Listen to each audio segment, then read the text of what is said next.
Bonjour, je suis Franck Mercier, architecte solution chez Microsoft. Aujourd'hui, je vais vous présenter l'intégration de SQL Server 2014 avec un stockage Windows Azure. Alors, cette vidéo va présenter les différentes étapes, c'est-à-dire la création d'un compte de stockage, la définition d'une policy et d'une clé partagée, et enfin la création dans SQL Server Management Studio d'un credential d'accès et de la base de données en elle-même. Alors, on va commencer par la création d'un compte de stockage.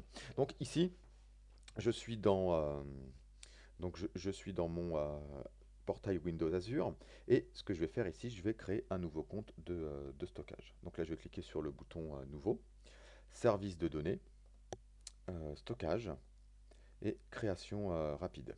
À partir de là, je vais donc lui donner un nom, je vais l'appeler SQL Data Store par exemple. Et je vais y définir une affinity, c'est-à-dire un groupe d'emplacement ou d'affinité, donc moi j'en ai déjà un, et je vais tout simplement ensuite sélectionner l'abonnement auquel je souhaite l'associer. Puis je vais créer sur le bouton compte de stockage. Alors, le compte de stockage, je l'ai déjà créé en préparation de cette vidéo, et donc je vais le retrouver ici, et il s'appelle SQL Data Store. Donc là, c'est mon compte de stockage qui est présent ici. Donc si je clique sur ce bouton, je vais avoir accès donc à tout un tas d'informations, dont notamment son tableau de bord et son menu conteneur. Alors pourquoi je vous montre ça? Parce qu'un compte de stockage va pouvoir définir un ou plusieurs conteneurs. Et les conteneurs, c'est eux qui vont physiquement conserver vos données. Donc ici, dans le menu conteneur, j'ai déjà créé un conteneur qui s'appelle From SQL Data. Alors pour créer un conteneur, c'est tout simple. Il suffit ici d'appuyer sur le bouton Ajouter et de rentrer les informations sur votre conteneur et de définir son type d'accès. Alors ça, c'est le conteneur que j'ai créé donc pour cette vidéo. Et quand je clique dessus, donc normalement, euh, il est, euh, il est vide.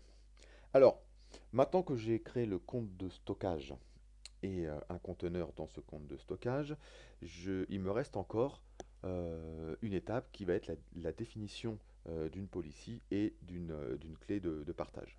Alors pour ce faire, donc vous pouvez le faire par programmation, mais aussi via des outils, comme ici l'outil Azure Storage Explorer pardon, que vous pourrez retrouver sur Codeplex. Alors, une fois que vous avez installé et exécuté l'outil, l'étape qui est nécessaire de faire, donc, c'est de rajouter le compte de stockage dans l'outil. Alors, quand vous cliquez sur le bouton Add Account, une fenêtre va apparaître afin donc de renseigner les informations de votre compte. Alors, ces informations, où se trouvent-elles? Donc, si on revient sur le portail Azure et qu'on revient dans le tableau de bord de votre compte de stockage, vous avez en bas ici un bouton qui s'appelle Gérer les clés d'accès. Donc si je clique dessus, il va donc me présenter donc toutes les informations nécessaires afin de permettre l'accès à ce compte. Alors, la première information dont j'ai besoin, c'est le nom de mon compte de stockage. Donc, je vais tout simplement le copier ici et je vais aller le rajouter dans mon outil. Alors ensuite, maintenant, j'ai besoin de la clé. La clé, donc je vais aller la chercher, la copier et l'intégrer dans mon outil. Et je vais cliquer sur le bouton Add Storage Account. Voilà. Donc maintenant, il m'a bien associé mon compte de stockage avec l'outil et dans ce compte de stockage, il m'a bien détecté donc le conteneur. À partir de là, ici, je vais cliquer sur, je vais sélectionner le conteneur que je souhaite associer plus tard avec SQL 2014 et je vais cliquer ici sur le bouton sécurité. Donc là, je vais avoir plusieurs choses à faire. La première chose, ça va être de définir la policies. Donc là, ici, vous allez rentrer un nom de policy. Donc moi, j'en ai déjà une. Et vous allez tout simplement définir si le conteneur est axé en lecture, en écriture, et ainsi de suite. Et surtout, définir les dates de début et de fin de cette policy. Une fois que vous avez fait ça, il va être important donc de fermer la fenêtre et de revenir sur le bouton Security afin que la policy soit accessible dans l'onglet Shared Access Signatures. Donc si je clique ici, je suis donc dans mon onglet Share Access Signature et je vais pouvoir choisir ma policy que j'ai créée précédemment et pouvoir générer, en cliquant sur le bouton Generate Signature, ici ma signature. Donc la signature va apparaître ici avec le chemin vers mon compte de stockage, enfin quoi, vers mon conteneur et ici la clé associée. Donc ce que je vais faire maintenant, donc je vais copier ces informations, c'est-à-dire ma signature et le chemin ici dans le clipboard. Alors maintenant que ça c'est fait, j'ai les informations nécessaires pour commencer à intégrer SQL Server 2014 avec Windows Azure. Donc je vais aller maintenant dans le Management Studio et je vais tout simplement créer dans un premier temps un credential et ensuite je vais créer euh, ma base de données. Alors nous allons commencer par créer le credential et on va le faire donc via un script SQL, donc script ici que j'ai préparé. Voilà. Donc à l'écran, vous voyez le script en fait qui est décomposé en deux parties. La première partie correspond justement à la création du credential. Alors pour créer le credential, comment on fait? Donc rappelez-vous, nous avons copié la signature à partir de l'outil que je vous ai présenté précédemment. Donc si je fais un CTRL V dans mon SQL Server Management Studio, je vais récupérer l'ensemble des informations. En fait, ces informations, je vais en avoir besoin pour deux choses. Un, récupérer le chemin vers mon conteneur afin de pouvoir ici l'associer lors de la création du credential. Donc c'est là où je vais en faire la copie. Je tiens à attirer votre attention sur le fait qu'ici j'ai du HTTP et ici du HTTPS. Il est important de bien rajouter ici le S lors de la création du credential.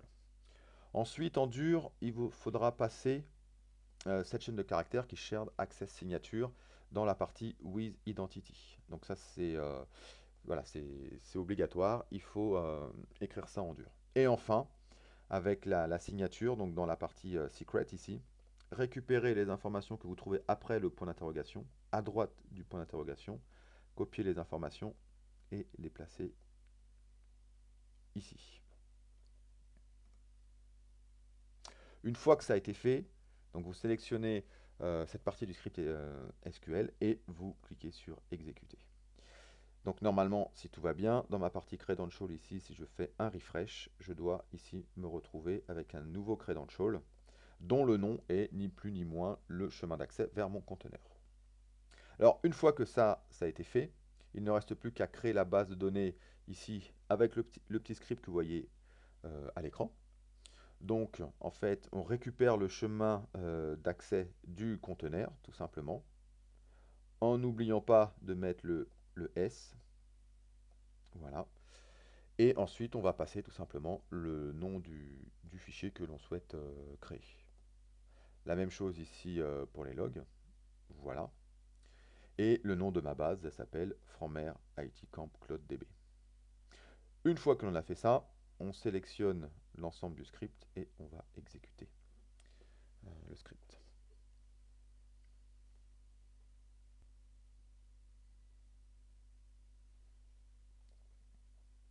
Voilà, donc mon script s'est exécuté correctement. Donc ce que je vais faire dans ma partie gauche, dans Management Studio, je vais faire un refresh au niveau de ma base de données. Et donc là, effectivement, je vois bien ma base Framer in the cloud. Donc ce que je vais faire ici, je vais faire un clic droit juste pour vous montrer. Je vais dans les propriétés. Et quand je vais dans la partie Files, donc je vois bien ici que le chemin donc, de mes fichiers de données sont dans mon conteneur qui se trouve dans le cloud. Si maintenant je reviens sur mon stockage, mon compte de stockage Azure et que je vais donc dans le conteneur Framer SQL Data, si tout va bien, je devrais retrouver donc mes fichiers de données et de logs. Voilà, donc là maintenant mes fichiers se trouvent bien dans mon conteneur, dans mon stockage Azure. Donc voilà pour cette vidéo démontrant l'intégration de SQL Server 2014 avec un stockage Windows Azure. Je vous remercie d'avoir suivi cette vidéo et je vous dis à bientôt.